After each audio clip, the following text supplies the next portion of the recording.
Ebandeli ya week-end et la mubisika nyonso bozuli baku ya kolanda magazine d'actualité solo la plus ya mukola lelo ebandi avec un pacte au pays idéologie mbote lebino.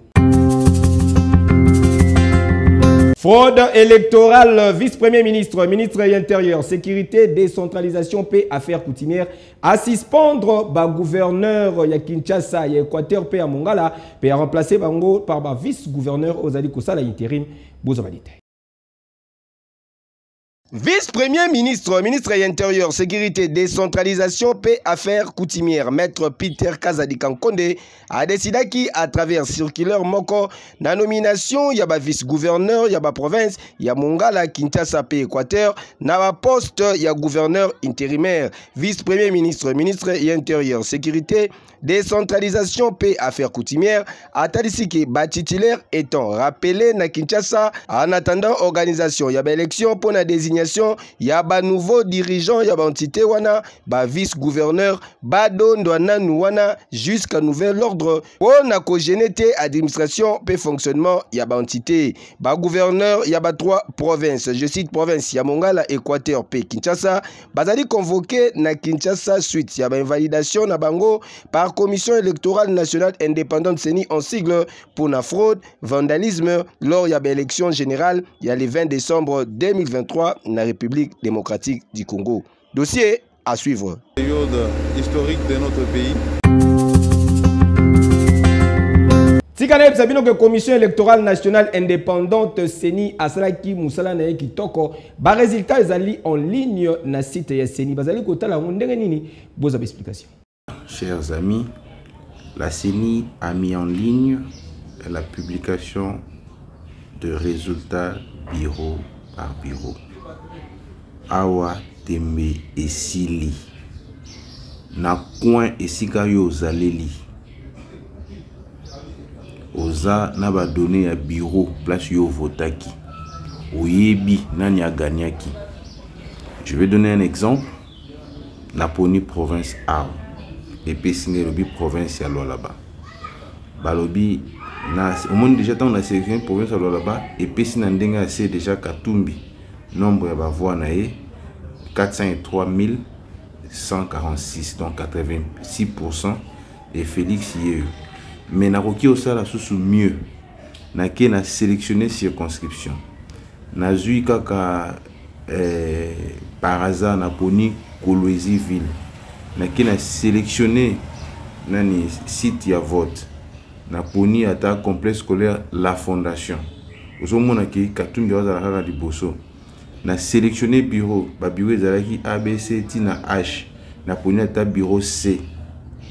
Na bureau C Katumbi yeyo abimaki na bozela tombo loko awa. Katumbi yeyo abimaki na 315 voix, Fati 35 voix et Constant Mutamba 3 voix. So yo muto votaki na Kolwezi ville, na complexe scolaire La Fondation, na bureau de vote C. Yaka yebisa biso ke Katumbi azwaki 315 voix te azwaki autant. Oye na preuve na yo ndeto yebi. Alors aweza na Lualaba na changé na poni par exemple Kasai. Aussitôt na poni Kasai na moni bamo déjà Fati na ndenge ya C yeux déjà azana oh là là oyo pena azana 1 million donc tata binomoko 1 million de voix déjà na Kasai central. Bon, na kiti na ba bureau, na zui circonscription à Demba. Na zui site de vote, na zui Bakwa Kalama. Na kena bureau de vote, na poni nanga bureau de vote B. Fati awazana 311 voix, Katumbi azana voix moko et ba msunyo so batikali 0 voix 0 voix. Bureau par bureau bolobaki yango yo. Na ke na Équateur, na sélectionné province Équateur, na poni circonscription, na poni nanga Bikoro. Aujourd'hui déjà tant nous pour les autres fachi du bosso. Na sélectionné site, na poni complexe scolaire Bokondo Buna, na ke na bureau na poni bureau B. Fachi daki na 102 voix. Voilà, ndi daki na 2 voix. Zomona après Katumbi P2 voix, docteur Mukwege voix moko, Ngila Enoch voix moko, Azuluni 0 et puis ainsi de suite. Toke suko e pa ya mafa na bandundu. Non, aïda Sankuro bolimbisa. Toke na bandundu, Maindombe, voilà. Maindombe yango na zui circonscription ya Inongo. Fatia za premier. Non, là pour ça il place comme ça fallu le bosso. Na jui awa Kwilu. Voilà. Aussitôt na poni Kwilu et misi Yamadi di Liboso. Na poni circonscription. Na che Bandunduville. Te Bandunduville Fokop et misi Yafachi. Na che kaka na Gungu. Voilà, na Gungu et misi Muzitu Liboso. Vous voyez? Na poni bureau te Gungu avec na bureau te donc mais après si Muzitu Liboso.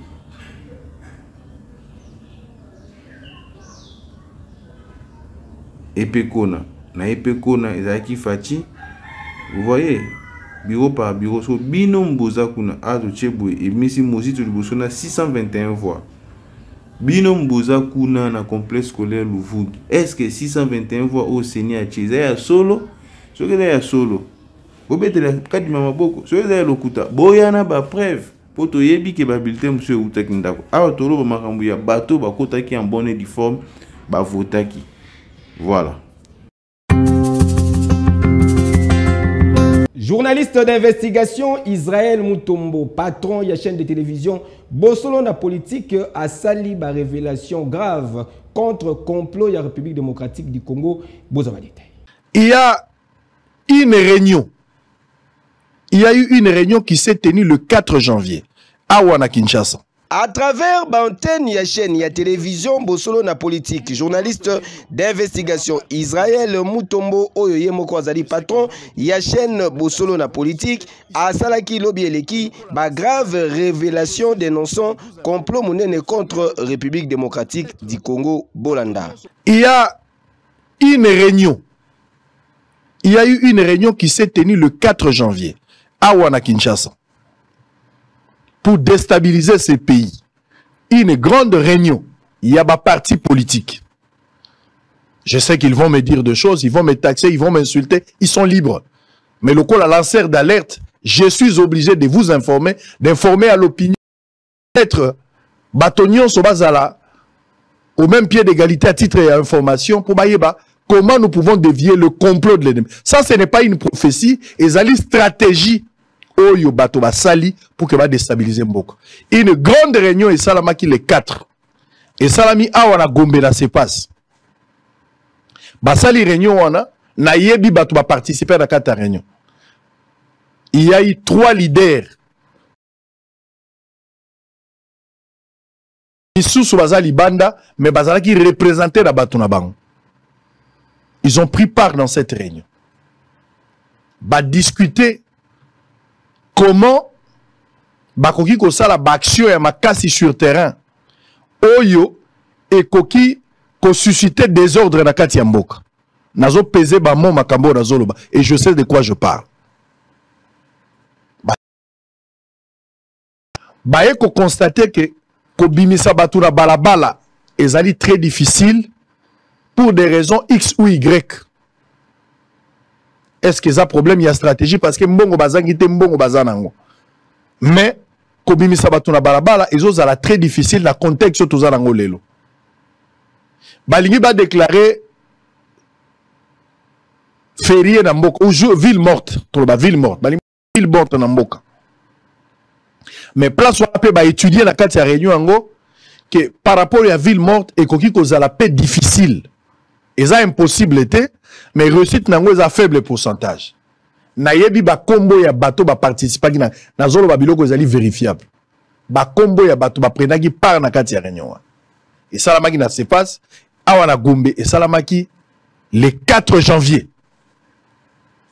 Ba sali bazui. Ba décider baboma batu. Ba roboma ndenge nini. Les 17, les 18, les 19, 3 jours. Il faut que service va surveiller ce que je suis en train de dire. Je ne blague pas. Je ne fais pas la chorale ici. Je suis sérieux dans ce que je suis en train de dire. Et Zandotote, c'est une réalité. La réunion a eu lieu, les 4. Ça se passe. Ça se passe ça. 17, 18, 19. Balimba Sala, une opération à sabotage à Kobomabatu. Entre 2h, 3h à 4h du matin. Poto banomona bibembe na bakouin. Bolamuki na tongo bomoni ebembe. Batu bavanda kobanga kobima. Les 16, les 17, les 18, les 19. Interprétez, dites tout ce que vous voulez. Na yebi makamunaza.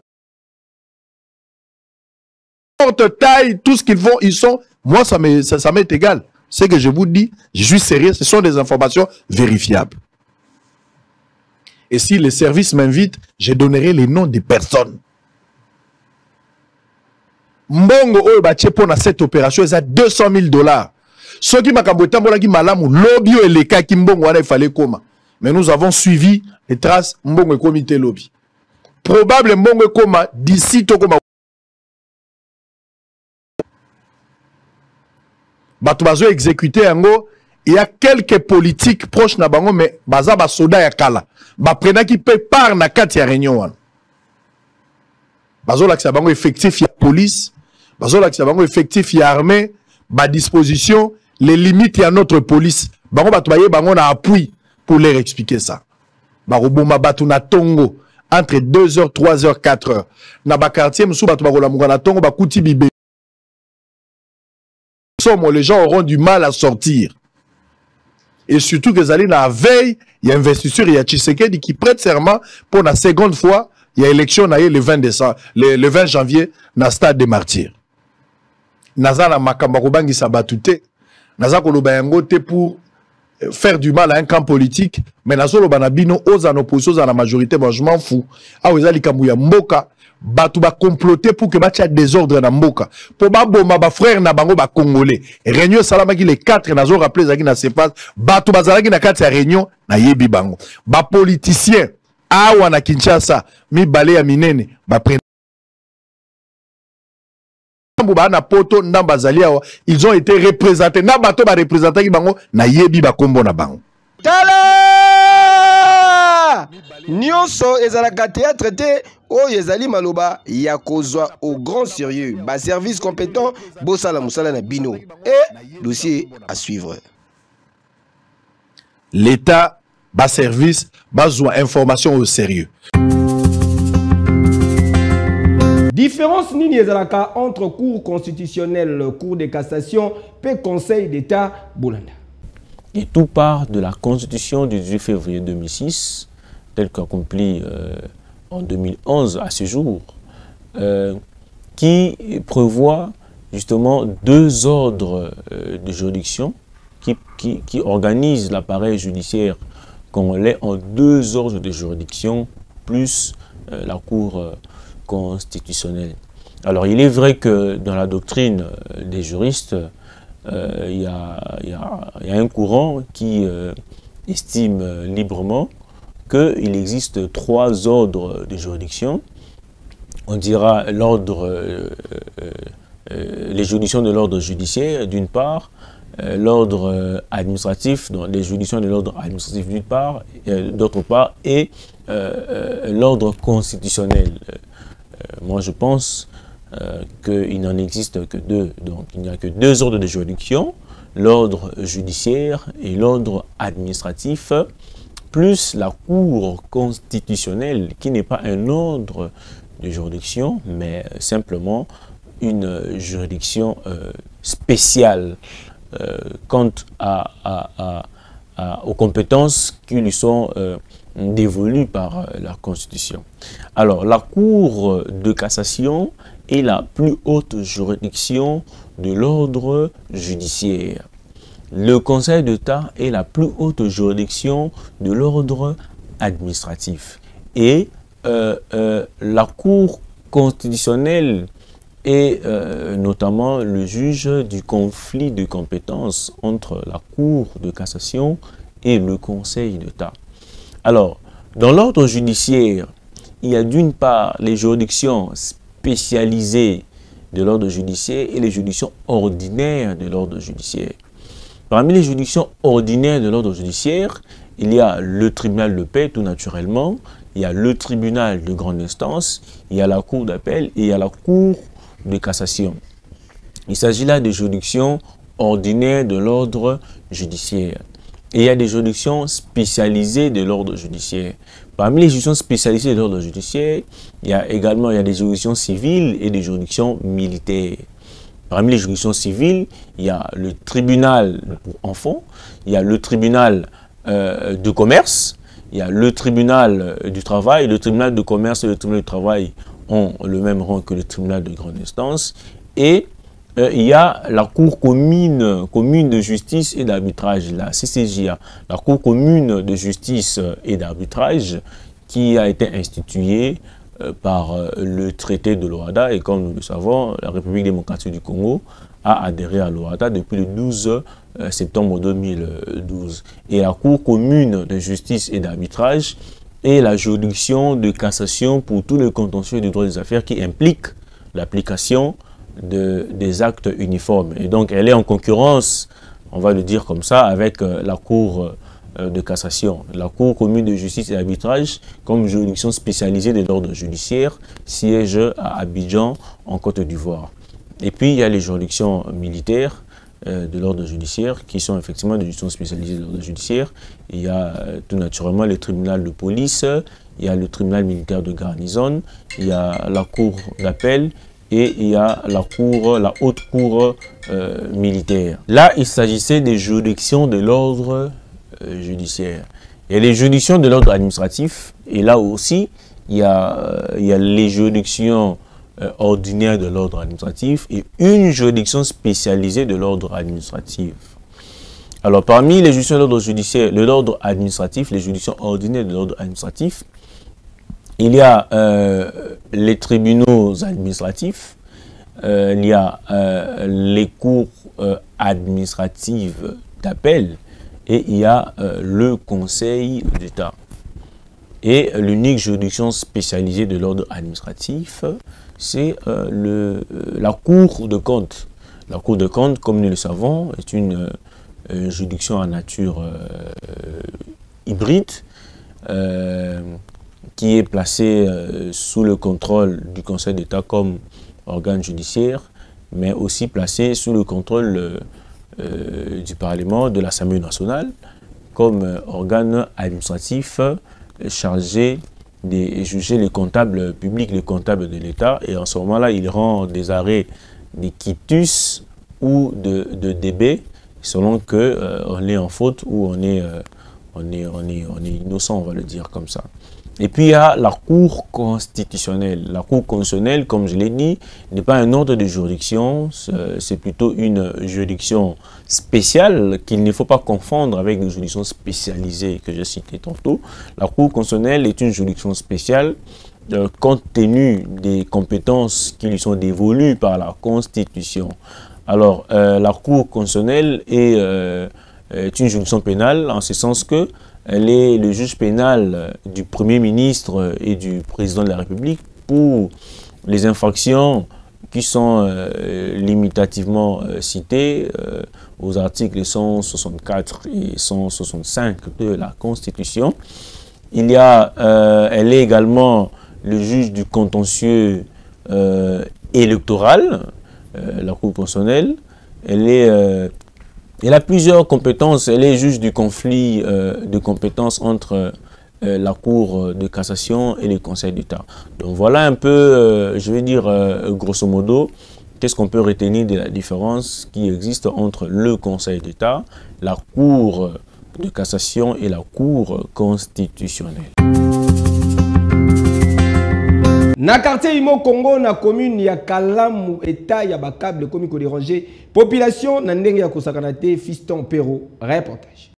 Tozalia wana commune ya Kalamu plus précisément na quartier Imo Congo ex-Femin population ya koto yo balembi pona makambu etali courant bango bafutaka ba facture na bango normalement régulièrement kasi façon SNEL azali ko servir bango nde ezali ko kamusa bango en tout cas pas moyen des fois courant ezalaka des fois ezalaka te kasi soki pe ezongi ewumelaka te po eta ya bakable na bango ezali malamu te bakable oyo epelaka moto pamba ezikaka air nyonso boza na ide te yoka lisolo tobengi bino awa po courant eza mabe makasi takaka toza na bajour ya bafete ya Noël tala de courant eza mabe câble dombana tongo courant kendaki bakable nyonso futi ebebi epoli ekoitaka de bakable ba 1800 si lelo tozosalela yango courant muke disjoncteur ekiti muke ebeti